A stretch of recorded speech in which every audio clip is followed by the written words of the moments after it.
Welcome to సప్తిక part 3. ఇంకా ఎవరైనా part 1, part 2 వీడియోలు చూడకపోతే వాటి లింక్ డిస్క్రిప్షన్లో ఇస్తాను, వెళ్ళి చూడండి. లేదా మన ఛానల్లో సెర్చ్ చేసినా మీకు ఆ వీడియోలు కనిపిస్తాయి. ఇక వెళ్ళిపోదామా కథలోకి. మొదటి ద్వారాన్ని రక్షిస్తున్న యక్షుడు 7 తలల నాగుపాము రూపంలో ఉండి ఆకుపచ్చని విషవాయువును చిమ్ముతున్నాడు. వీరంతా దానితో భీకరంగా పోరాడినా ఏమాత్రం ఫలితం లేదు.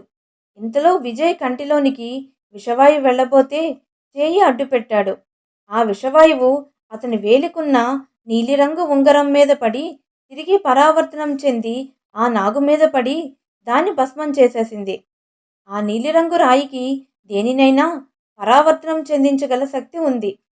ఈ విధంగా మొదటి ద్వారం తెరుచుకుంది.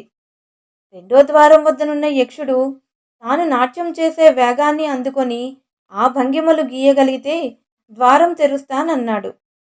విష్ణు రెప్పపాటు కాలంలో ఆ భంగిమలన్నింటినీ గీశాడు. రెండో ద్వారం కూడా తెరుచుకుంది. మూడో ద్వారం వద్ద యక్షుడు కొన్ని ఫలవృక్షాలను చూపించి ఇందులో ఒకటే నిజమైంది, మిగతావన్నీ కల్పన.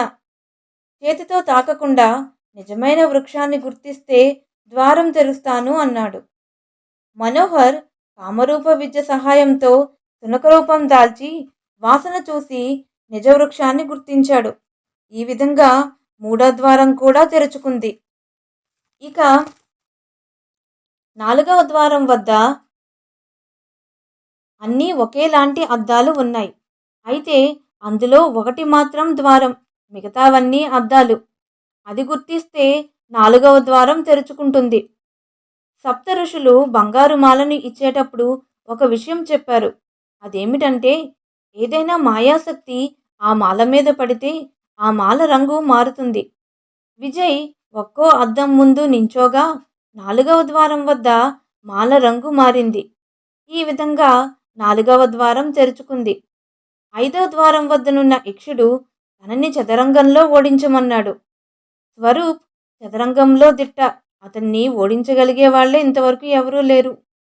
అతను యక్షుణ్ణి సునాయాసంగా ఓడించేశాడు. ఇక 6, 7 ద్వారాల మధ్యలో ఒక వంతెన, దాని కింద పెద్ద నిప్పుల కొలిమి ఉంది. ఆ వంతెన ఒక్క విఘటయ మాత్రమే కనిపించి మాయమవుతోంది. వెంటనే మనోహర్ కామరూప విద్యతో ఒక అశ్వంలా మారి వారిని రెప్పమాటు కాలంలో వంతెన దాటించాడు.